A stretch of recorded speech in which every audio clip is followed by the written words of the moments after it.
The paper bag and the stranger. The city moved fast, too fast for some hearts. It was a Monday morning and people in downtown Los Angeles were already rushing like time owed them something. Suits and heels clicked across marble floors of the grand Liberty Tower lobby, a place where nobody looked twice at anyone unless they wore a name tag that screamed power. Marisol Lopez stood behind the small cafe cart just outside the main elevator banks. She wasn't supposed to be there. Her assigned post was in the back hall preparing pre-orders for the big conference rooms upstairs. But today, her manager had called in sick, and they needed someone with a clean apron and a warm smile. Marisol had both.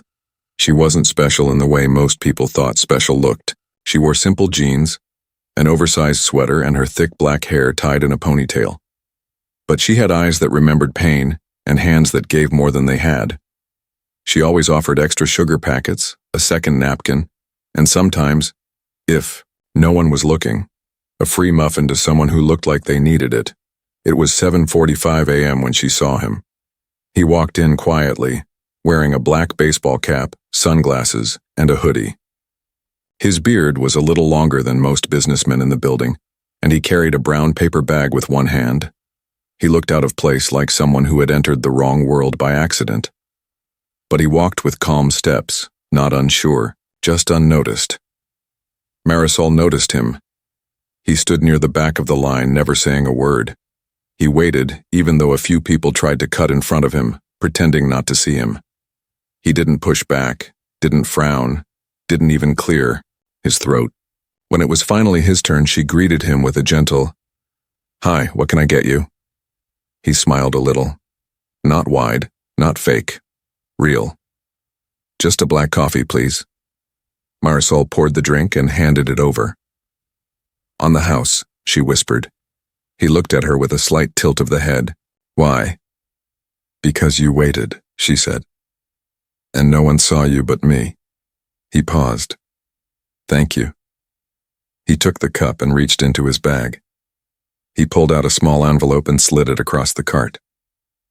"If anyone asks," he said quietly, "I was never here." He walked away. Marisol stared at the envelope. It had no name, just a wax seal, old-fashioned and strange. Her heart beat faster.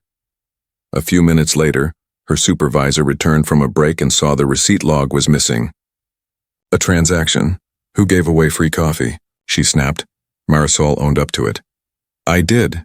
It was just, you're not allowed to do that," the supervisor cut in. "Corporate has strict policies." "I know," Marisol said.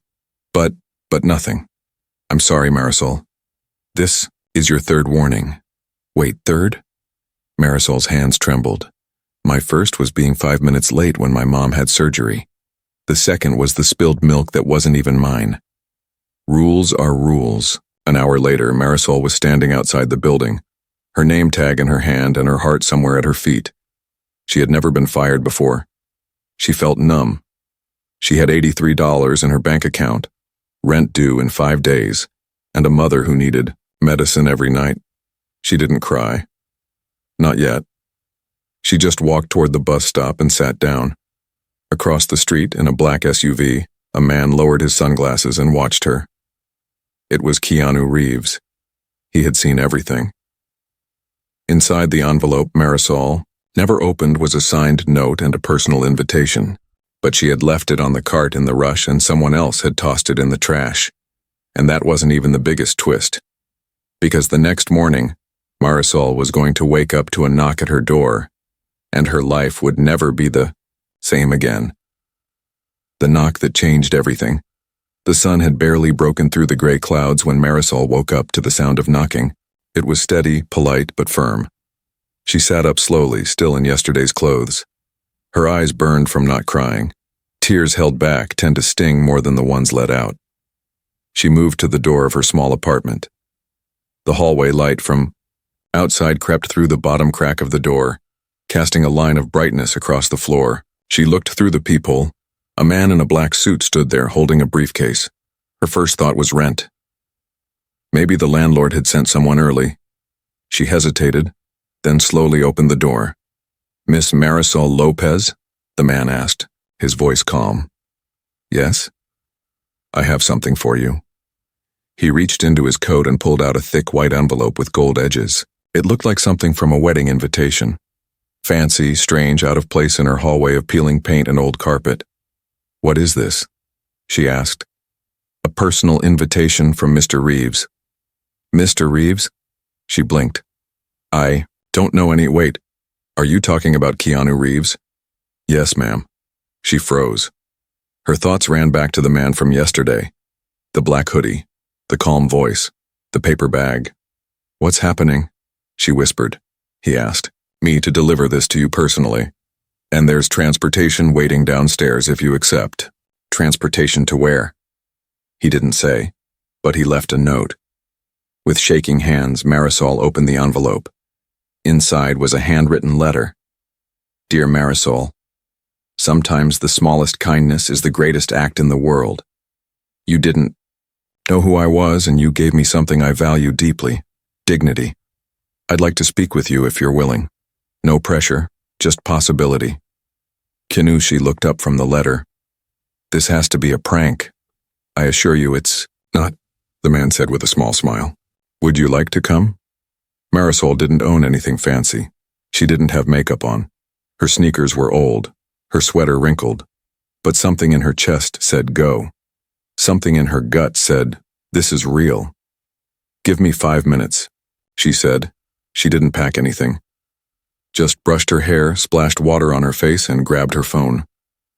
A black car waited outside. She slid into the back seat and was handed a water bottle with a folded cloth napkin.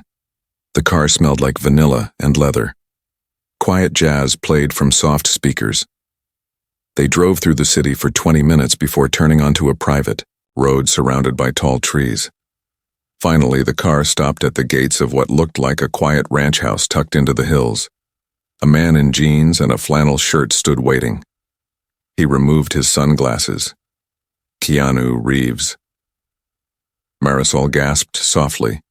He smiled gently and stepped forward. Thank you for coming. I don't understand. You gave me coffee, he said, and treated me like a human, not a star, not a stranger, not a burden, just a person. I didn't even know who you were. That's the beauty of it, he said. You didn't help because of my name. You helped because you're kind. She looked down, overwhelmed. But I got fired. He nodded slowly. I know. I was there when it happened. I saw everything. Her eyes filled with tears, but she still didn't cry. Keanu led her inside. It was a peaceful place. Bookshelves lined the walls, soft rugs underfoot, and photos of people, not awards. He poured 2 cups of tea and sat with her. You see, Marisol, he said, I've been working on something for months now. A project, something close to my heart. But I needed the right kind of person to help lead it. Not someone with degrees, not someone with followers, someone with soul. Me? He nodded. You. But I don't have experience. I've only ever worked in food service and taken care of my mom. I didn't finish college. I don't even have a car. None of that matters, Keanu said softly. What matters is your heart, your instincts. I'm building a foundation, a place to give back, help real people, and I want you to be part of it. Marisol stared at him, speechless. But it comes with responsibility, he continued, and a choice. What kind of choice? You can walk away right now. I'll make sure your rent is covered and your mom gets the care she needs, or you can stay. Work with me. Build something that matters. And yes, I'll pay you well. But more than that, you'll wake up every day knowing you helped change lives. Her hands trembled around the teacup. She looked up into his eyes. They were calm, steady, and kind. I want to stay, she whispered. And just like that, life took a turn no one could have predicted. But the road ahead would not be easy because someone in Keanu's world wasn't happy about this new friendship. Someone powerful, and they were about to make their move. A shadow behind the smile, the next few days felt like stepping into a dream. Marisol could hardly believe any of it. She wasn't just working with Keanu Reeves. She was sitting in meetings beside him, helping plan the launch of a charitable Foundation meant to help underpaid workers, struggling single parents, and invisible heroes of daily life. It was called the Quiet Hands Project. Keanu explained the name on their second morning working together. Most people notice loud generosity, he said. Big donations, public speeches, but real change, real kindness is often quiet, like yours. Marisol smiled, humbled. You could have chosen anyone, celebrities, executives. He looked her in the eye. I didn't want anyone. I wanted you. But behind the warmth of those early days, a shadow was forming. Her name was Victoria Glass. She had been Keanu's publicist for nearly a decade. Sharp, elegant, and cold as a glass tower, Victoria was known in the industry for her ability to spin any story, control any scandal, and keep the press at bay. She wasn't cruel, but she believed in control, and Marisol didn't fit her picture of control.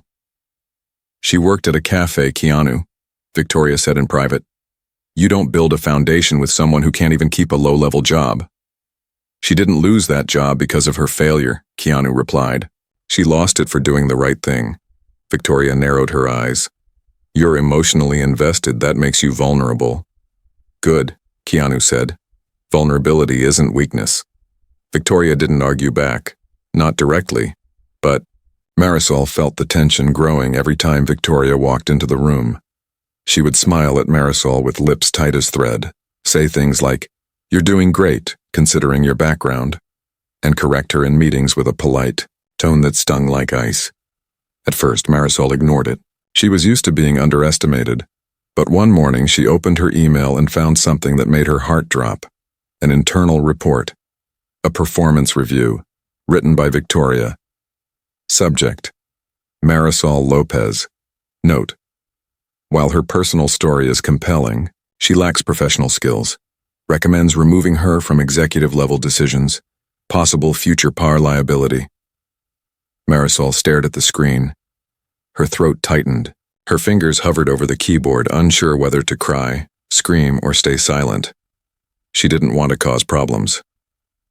Didn't want to seem dramatic. So she didn't say anything. But Keanu noticed something was wrong. They were in the middle of reviewing charity candidates for the first donation rollout when he looked up and said, You're quiet today. She shrugged. Just tired. He tilted his head slightly, reading her more carefully than she liked. After their meeting ended, he stayed behind. Marisol, he said, you can tell me anything. I know, she whispered. But you're not telling me. She finally exhaled. I read Victoria's report. His eyes darkened, but he stayed calm. And? I don't want to be a burden or a reason for bad press. If this isn't working, stop. His voice was soft but firm. You're not here because of a headline. You're here because I trust you. Marisol blinked back tears. But Victoria, I'll handle Victoria. But he didn't get the chance to. Because Victoria was already moving. That evening, Marisol received a phone call from an unknown number. You don't belong in that world, the voice said. It was female, sharp, and calm. You were doing fine behind a cart. You're not ready for lights this big. Who is this? Marisol asked. Someone trying to protect you, the voice replied. Walk away before you're destroyed. The line went dead. Marisol's hands were shaking. Her heart pounded. Her instincts screamed at her to run. But something deeper whispered, Don't back down now. She didn't tell Keanu about the call. Not yet. Instead, she buried herself in work. Long nights, endless planning. She helped secure 3 grants for single mothers, organized a relief package for laid-off janitors, and arranged a free legal aid event for undocumented workers. Every time someone said thank you, she felt stronger. But Victoria didn't stop. She leaked a false rumor to a small gossip blog. It said Keanu was romantically involved with a former employee, a woman with no education and no experience. It didn't name Marisol directly, but it didn't have to. When Marisol saw the article, her stomach dropped, and when she checked her inbox, there was already a flood of cruel comments. Gold digger. Fake. Typical poor girl fairy tale. She's using him. She sat alone in her apartment, the light from the screen painting her face in cold blue. It wasn't just her name on the line now. It was Keanu's, and she couldn't let him suffer for her. She picked up her phone and typed a message. "I need to talk to you, it's important," he replied almost instantly. "Come by the house." She arrived late, heart pounding. Keanu opened the door, his face calm. "What's wrong?" he asked. She held up her phone, showing him the blog. "This," she said. "This is my fault, and you don't deserve this." He looked at the screen, then at her. "Do you think I care what strangers say?" "You should," she said. "You've built something real. You're respected. You can't risk that on someone like me." "Someone like you?" His voice tightened. "You mean someone honest? Someone kind? Someone brave enough to face a storm?" She lowered her eyes. "Marisol," he said, stepping closer. "I'm not asking you to be perfect. I'm asking you to stay." She hesitated. Then she said the words that sealed everything. "I'll stay, but I won't let anyone fight my battles for me." He smiled. "Good. Then let's fight back." But Victoria wasn't finished. She had one more card to play, and it was going to shake everything. The leaked footage and the broken trust. The next morning began like any other. The air was still, and the hills above Los Angeles were quiet. Marisol arrived early at the Foundation's main office, determined to stay focused. She had work to do, lives to change, people to help. But the silence broke quickly. She was in the middle of reviewing grant requests when her phone buzzed. Once, then again, then a flood of notifications. She frowned, opened her messages, and saw a string of texts. "Is this real? This doesn't look good. Why didn't you tell us?" Confused, she clicked on a link someone had sent her. It led to a video posted on a gossip site. The headline read, "Keanu Reeves caught in private argument with charity assistant. I should have never trusted you." Marisol's heart sank. She hit play. The grainy footage showed her and Keanu standing in the hallway of the Foundation office from a few days ago. It had been a tense conversation, but nothing harsh. They were discussing Victoria's report. Keanu's tone was serious but not angry. But the video had been edited. It cut parts of sentences. It made it sound like he was accusing her. The audio was enhanced to add background music that made the scene feel dramatic and cold. The last part of the video froze on Keanu's face and showed a fake subtitle. "I should have never brought her in." Marisol felt dizzy, betrayed, humiliated. It wasn't just online anymore. Within hours, major media outlets picked it up. People debated it. Headlines exploded. Did Keanu make a mistake hiring unknown assistant? Foundation's future in doubt after staff fallout. Trust broken? Keanu's team reels from secret drama. Victoria had done it. She had leaked the footage, and it worked. When Marisol walked into the office that afternoon, the energy had changed. People stared, whispered behind cups of coffee, typed faster when she entered the room. Even some of the volunteers avoided eye contact. She felt like a stranger in the very place she had helped build, and Keanu hadn't called. Not all day. She didn't want to believe the worst, but doubt began to creep in. Maybe he did regret trusting her. Maybe she was the weak link. She stayed late that night, finishing reports. No one asked her to finish, filing donations, making sure everything ran smoothly. She didn't want to give anyone a reason to doubt her worth. But just after 9 p.m., as she packed her things, she heard footsteps behind her. She turned. Keanu. His hair was messy, his eyes tired. "I just saw the video," he said. "You're late," she said, her voice calm but low. "I know. I was trying to trace the source. It came from Victoria's device. She planted a security camera without clearance." "Then why haven't you said anything publicly?" He looked pained. "Because if I speak, it becomes bigger, louder. You get dragged into more chaos. I'm already in it," she whispered. "And now I'm drowning in silence." He stepped closer. "I didn't want you to suffer more." "Then say you believe me." "I do." "Say you trust me." I do. Her voice trembled. Then say it where the world can hear it.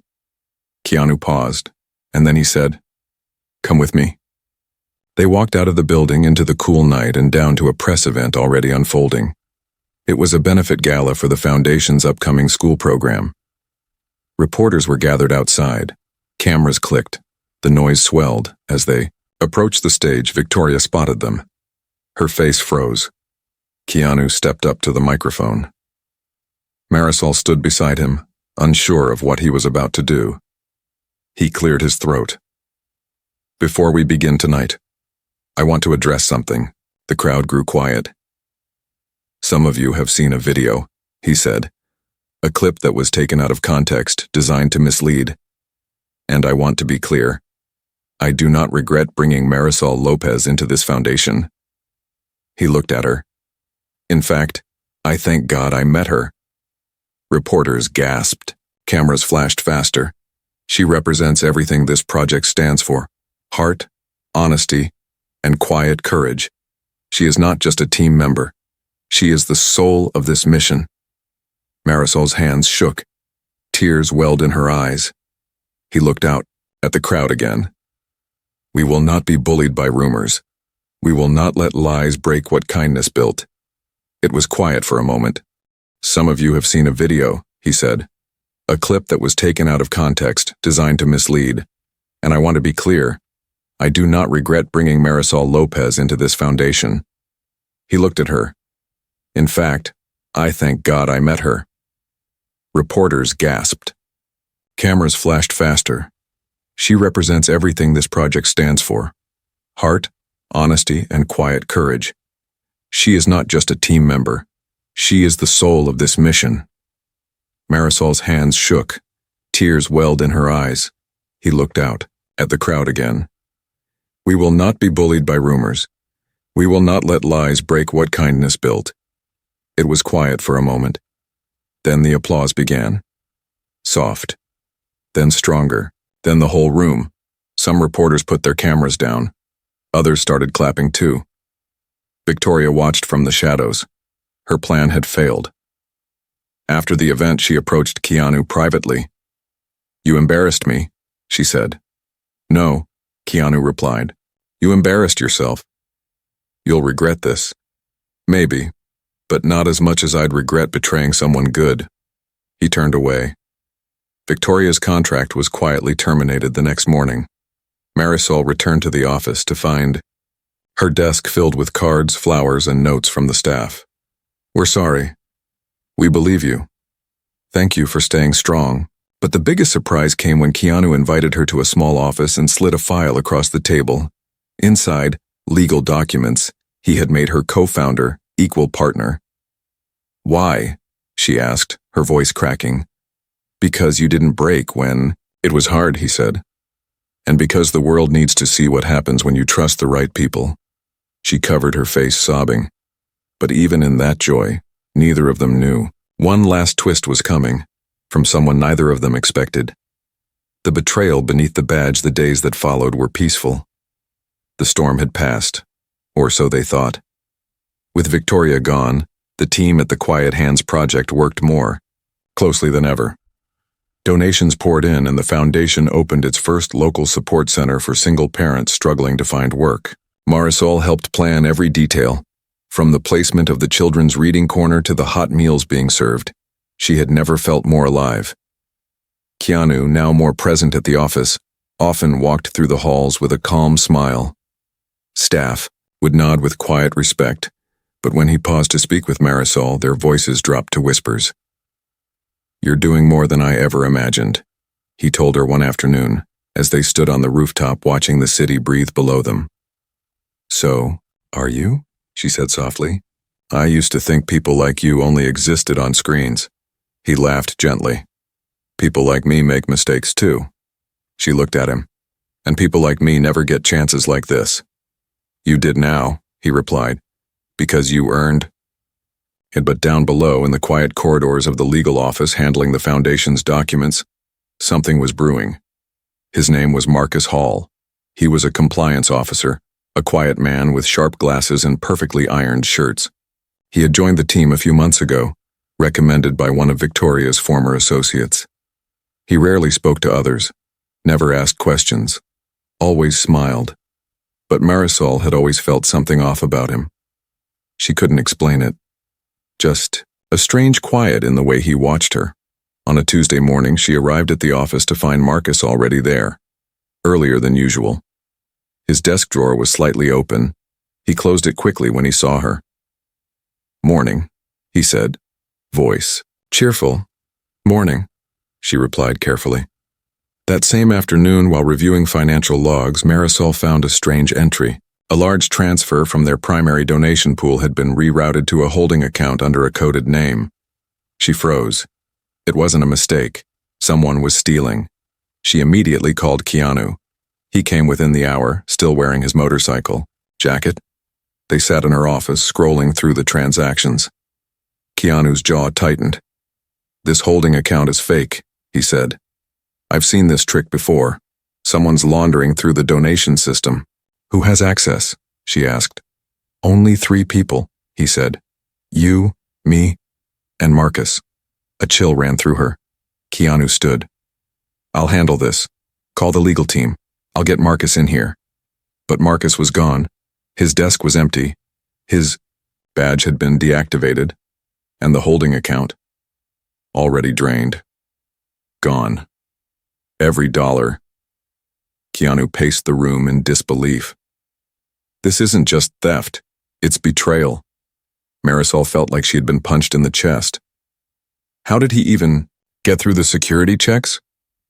Keanu looked at her. I trusted Victoria's system. Some of her team hadn't been replaced yet. They filed a police report immediately, but the damage had been done. The press got wind of the missing funds within 48 hours. The headlines returned. Keanu Reeves Foundation loses major donation pool to insider fraud. Was the Quiet Hands Project too trusting? Co-founder Marisol Lopez silent amid scandal. She read that last headline again and again. Silent. She had done nothing but fight to protect the truth. But the world didn't always wait for facts. Angry donors began pulling out. Calls went unanswered. Events were canceled. Keanu called a staff meeting. He stood before the team, visibly tired. We've been hit, he said. But this isn't the end. Marisol stepped forward. I know some of you might be wondering if this is the beginning of the collapse, she said. But we didn't build this foundation on money. We built it on belief. Belief that people like you, like us, matter. Her voice cracked, but she didn't stop. And we're not quitting. The team clapped quietly. Keanu nodded. We're going to find Marcus.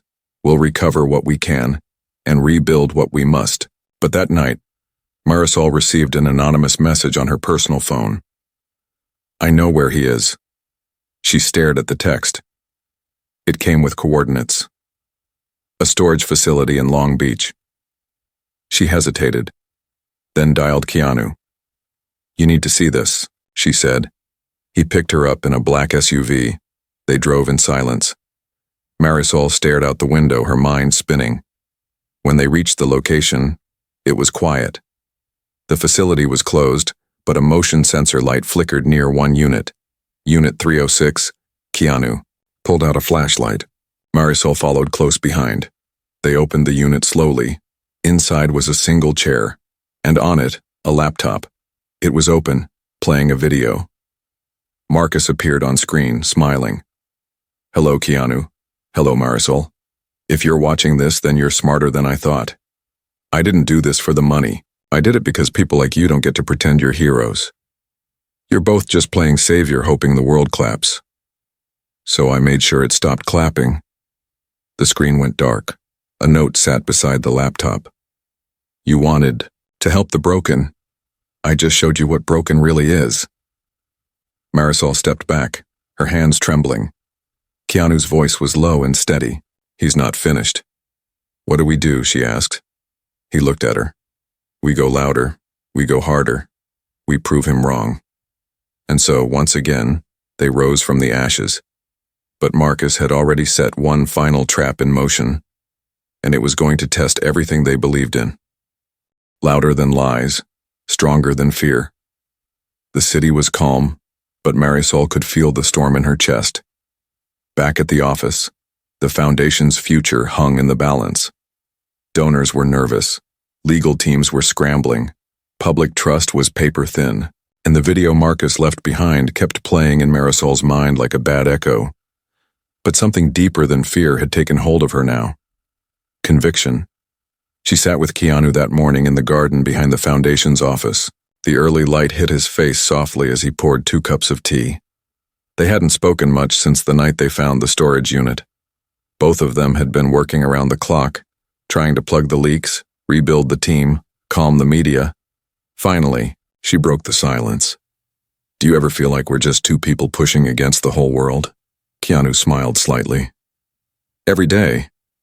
But I've learned something." "What?" "The world doesn't need perfection. It needs people who don't give up." Marisol took a slow breath. "Then let's not give up." "We won't," he said. "But we need to show them something real." He pulled out a folder from his bag and placed it on the table. "This is everything Marcus tampered with, but here's the thing, he made a mistake." Marisol leaned in. "What mistake?" "He thought breaking our trust would make us stop. But I hired a private investigator 2 weeks ago just in case. Marcus didn't cover his trail as well as he thought." Keanu opened the folder and showed her images, screenshots, transfers, timestamps. One, in particular, stood out. Marcus had used a shell company to funnel money through several fake charities. But one of those charities had recently filed taxes with a real name. Elijah Glass. "Victoria's cousin," Marisol whispered. Keanu nodded. They were working together. So this was personal. Yes, revenge, sabotage, maybe jealousy. Marisol's heart pounded. "We can take this to the authorities. With these records, they can issue an arrest." "They already did," Keanu said. "He's in custody, was picked up crossing the border in Texas." Marisol sat back in her chair, overwhelmed. "We got him," she whispered. "We did," Keanu said. "But now we need to show the world." "We're still standing." They planned a press conference, not in a ballroom, not on a red carpet, but in front of the first community center they had opened, where real people came every day for help. They didn't hire photographers. They invited families, volunteers, donors, people. Marisol stepped up to the microphone first. Her voice shook at first, but grew stronger with every word. "A few months ago, I was fired from my job for giving someone a free coffee." A quiet laugh from the crowd. "Didn't know that man was Keanu Reeves. I didn't know my life would change. And I didn't know how hard it would be to hold on when the world started to doubt us." She paused. "But I never gave up, because I knew the truth, and the truth is louder than lies." Applause began. "We were tested. People betrayed us. But we're still here, and we're not going anywhere." Then Keanu stepped up beside her. "We've seen the worst of what power and pride can do," he said. "But we've also seen what happens when one simple woman does the right thing, when she refuses to stay silent, when she keeps going." He looked at Marisol. "You don't need a cape to be a hero. Sometimes you just need courage." The audience rose to their feet, clapping, many with tears in their eyes. After the event, donations began to return. Slowly at first, then in waves. Interviews followed. Op-eds celebrated the story. Companies offered support. But the greatest moment came a week later. Marisol walked into the new shelter for displaced workers. A little girl with tangled hair ran up and hugged her. "Thank you," the girl whispered. "My mama says we have food again because of you." Marisol knelt down, hugging her back. "No, sweetheart. It's because of all of us. Together." Later, that night, Keanu and Marisol sat on the back steps of the center watching the sunset. "So what now?" she asked. "Now," Keanu said, "we build even more. More centers? More kindness." She laughed. "And maybe a little rest?" He smiled. "Maybe." They sat in silence a moment longer. The wind was gentle. The sky was full of soft gold. Then Marisol said, "You know, I think getting fired was the best thing that ever happened to me. Keanu nodded. Sometimes the worst doors closed are just walls pushing us toward better ones. She looked at him and smiled. Thank you. He looked back, with quiet pride. No. Thank you. And from that day on, Marisol was no longer the woman behind the coffee cart. She was the woman who helped rebuild hope, and the world would never forget her name again.